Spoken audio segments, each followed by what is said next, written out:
Selamat pagi Bapak Ibu Saudara yang dikasihi oleh Tuhan. Pagi hari ini kembali kita akan mendengarkan firman Tuhan. Firman Tuhan pagi hari ini saya memberi tema atau judul menjadi kokoh karena mengandalkan Tuhan. Kita akan membaca firman Tuhan di dalam 2 Tawarikh pasal 13 ayat 12 sampai ayat 18. Firman Tuhan katakan demikian. Lihatlah pada pihak kami, Allah yang memimpin, sedang imam-imamnya siap meniup tanda serangan terhadap kamu dengan nafiri isyarat-isyarat. Hai orang Israel, janganlah kamu berperang melawan Tuhan Allah nenek moyangmu, karena kamu tidak akan beruntung. Tetapi Yerobeam mengirim suatu pasukan penghadang yang harus membuat gerakan keliling supaya sampai di belakang mereka, sehingga induk pasukannya berada di depan Yehuda dan pasukan-pasukan penghadang di belakang mereka. Ketika Yehuda menoleh ke belakang, lihatlah mereka harus menghadapi pertempuran dari depan dan dari belakang. Mereka berteriak kepada Tuhan, sedang para imam meniup nafiri. Dan orang-orang Yehuda memekikkan pekik perang. Pada saat orang-orang Yehuda itu memekikkan pekik perang, Allah memukul kalah Yerobeam dan segenap orang Israel oleh Abia dan Yehuda. Orang Israel lari dari depan Yehuda, tetapi Allah menyerahkan mereka ke dalam tangan Yehuda. Abia dengan laskarnya mendatangkan kekalahan yang besar kepada mereka. Dari orang Israel mati terbunuh 500.000 orang pilihan. Demikianlah orang Israel ditundukkan pada waktu itu, sedang orang Yehuda menjadi kokoh karena mereka mengandalkan diri kepada Tuhan Allah nenek moyang mereka. Saya garis bawahi dan tekankan di ayat yang ke-18 yang berkata, demikianlah orang Israel ditundukkan pada waktu itu, sedang orang Yehuda menjadi kokoh karena mereka mengandalkan diri kepada Tuhan Allah nenek moyang mereka. Kita melihat satu kisah peperangan pertempuran antara kerajaan Israel dan kerajaan Yehuda. Kerajaan Israel yang dipimpin oleh Yerobeam dengan membawa 800.000 pasukan, dan orang-orang Yehuda atau kerajaan Yehuda yang dipimpin oleh Abia membawa pasukan dengan jumlah 400.000 pasukan pilihan. Dan ini tentu saja menjadi satu peperangan atau pertempuran yang tidak seimbang, karena satu sisi kerajaan Israel dia membawa pasukan dengan jumlah yang lebih besar, yaitu 800.000. Sedangkan kerajaan Yehuda hanya membawa 400.000 pasukan. Jumlah yang tidak seimbang tentunya. Tetapi bukan berarti ketika musuh dilihatnya terlalu besar, terlalu berat untuk dihadapi, lantas orang-orang Yehuda lalu menjadi kendor semangatnya atau gentar ketakutan, tidak. Tetapi sekalipun kalah dalam jumlah maupun dalam strategi, karena orang-orang Israel, kerajaan Israel yang dipimpin oleh Yehuda, dia memiliki strategi berperang. Bagaimana dia membuat gerakan melingkar sehingga mereka bisa menyerang dari depan ataupun mereka bisa menyerang dari belakang. Tetapi ketika sesuatu seolah-olah mengepung, musuh seolah-olah mengepung keadaan Yehuda, ada satu hal yang bisa kita tarik pelajaran dari kisah ini. Bagaimana orang-orang Yehuda menyikapi situasi-situasi sulit yang sedang dihadapinya. Kalau kita melihat dari ayat-ayat tadi, sekalipun musuh mengepung dari depan dan musuh mengepung dari belakang, seringkali juga kita menghadapi musuh yang kelihatan karena ada di depan kita. Kita mudah untuk mengantisipasinya, untuk mengatasinya. Tetapi kadang-kadang kita juga merasa kesulitan karena ada masalah-masalah yang ada di belakang kita yang tidak bisa kita antisipasi dengan baik, tidak bisa kita tangani ataupun selesaikan dengan baik.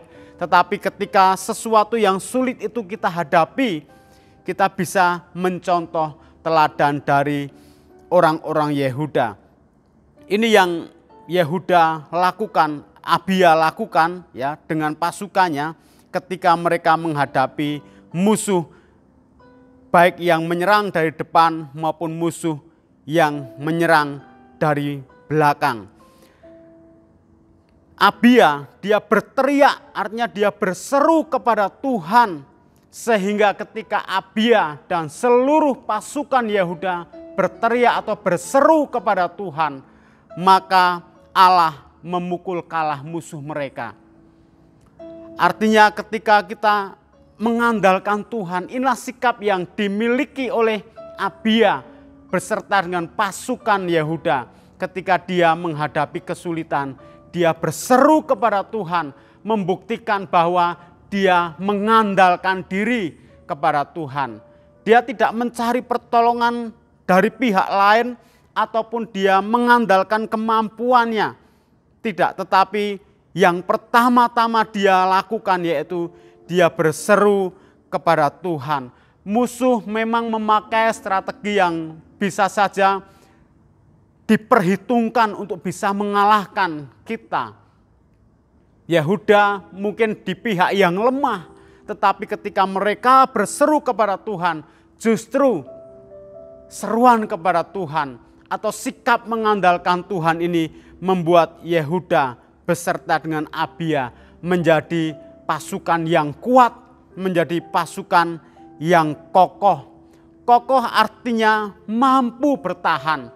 Bahkan kalau kita melihat dari kisah ini, Yehuda bukan saja mampu bertahan, tetapi Yehuda sanggup mengalahkan musuh yang mengepungnya. Mengandalkan Tuhan, kalau di dalam Yeremia, mengandalkan Tuhan itu juga disinonimkan dengan menaruh harapannya kepada Tuhan. Bagaimana saat-saat kita umat-umat Tuhan, jemaat menghadapi situasi-situasi yang sukar hari-hari ini. Apa kita berseru kepada Tuhan atau kita berseru kepada perkara-perkara yang lain? Kita mengandalkan Tuhan, menaruh harap kita kepada Tuhan, atau kita menaruh harap kita pada hal-hal lahiriah yang bisa kita lihat atau mungkin pengalaman-pengalaman masa lalu kita. Tetapi baiklah, lewat pelajaran dari 2 Tawarikh 13 ini, kita belajar untuk kita menaruh harapan kita kepada Tuhan, mengandalkan Tuhan. Maka ketika kita mengandalkan Tuhan, mungkin kita dianggap pada posisi yang lemah saat-saat ini. Tetapi justru ketika kita mengandalkan Tuhan, kita dibuat kuat oleh Tuhan. Kita menjadi kokoh, kita menjadi mampu menghadapi segala situasi di dalam kehidupan kita. Ketika kita mengandalkan Tuhan, Allah yang memimpin kita. Dan ketika Allah yang memimpin kita, tadi firman Tuhan katakan, jangan melawan Allah. Artinya ketika kita mengandalkan Tuhan, kita ada di pihak Allah. Dan siapapun yang melawan orang-orang yang di pihak Allah, tidak akan bisa mengalahkannya. Allah yang akan berperang, Allah yang akan membela. Dia menjadi pembela di dalam kehidupan kita semua. Jangan kita menjadi takut, jangan kita menjadi gentar, jangan kita menjadi tawar hati, kecut hati ketika kita menghadapi situasi-situasi yang sulit. Tapi biarlah ketika kita menghadapi situasi-situasi yang sulit, kita mengandalkan Tuhan, kita berseru kepada Tuhan, kita berharap kepada Tuhan. Maka janjinya kita akan semakin kuat, kita akan semakin kokoh, kita mampu bertahan, kita mampu mengalahkannya. Dan musuh yang menyerang orang-orang yang mengandalkan Tuhan, justru mereka dibuat lemah oleh Tuhan. Puji Tuhan, kiranya renungan firman Tuhan pagi hari ini memberkati kita semua dan membuat kita semakin berharap kepada Tuhan. Puji Tuhan. Mari kita berdoa. Bapa di surga, kami bersyukur Karena kami memiliki Allah yang peduli atas kehidupan kami. Allah yang senantiasa membela kehidupan kami. Saat kami berseru kepada Engkau, Engkau mendengarkan seruan kami karena Tuhan tidak pernah jauh dari kami. Dan ketika kami berharap, percaya kepada Engkau, menaruh pengharapan kami kepada Engkau, Engkau membuat kami pribadi yang semakin hari semakin kuat di dalam Engkau. Bahkan Engkau mengokohkan kami sehingga situasi di sekeliling kami tidak bisa menggoyahkan kehidupan kami. Bahkan Engkau memberi kemampuan kepada kami, kuasa untuk menang atas segala musuh-musuh dalam hidup kami. Terima kasih Bapa di surga, pagi hari pula kami bawa bangsa-bangsa yang ada di dunia ini Tuhan, agar Engkau menuntun setiap bangsa-bangsa kepada keselamatan di dalam Kristus Yesus Tuhan. Engkau memberikan juga semangat persatuan dan persaudaraan di antara bangsa-bangsa Tuhan. Terlebih Tuhan buat bangsa kami, bangsa Indonesia yang sedang menghadapi masa-masa yang sukar, biar mereka juga Tuhan mendapat pertolongan dari Engkau. Bangsa kami juga semakin dikuatkan dan dikokohkan oleh Engkau.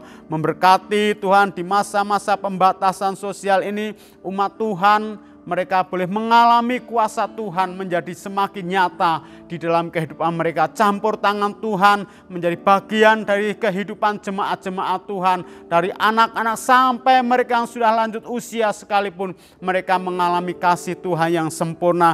Berkati juga Tuhan, kiranya Kristus tetap menjadi pusat, menjadi fokus dalam kehidupan umat-umat Tuhan. Mereka tidak dipengaruhi oleh keadaan-keadaan luar Tuhan yang bisa melemahkan iman umat-umat-Mu. Tapi ketika mata kami tertuju kepada Engkau, maka Engkau memberikan pengharapan yang baru bagi kehidupan kami semua. Terima kasih Tuhan, memberkati aktivitas umat-umat Tuhan sepanjang hari ini Tuhan. Biar tangan-Mu yang penuh kuasa menjaga serta melindungi kami, menuntun kami, memberkati kehidupan kami semua. Terima kasih Bapa di surga, yang mengucap syukur. Ini doa kami di dalam nama Tuhan Yesus Kristus. Haleluya. Amin.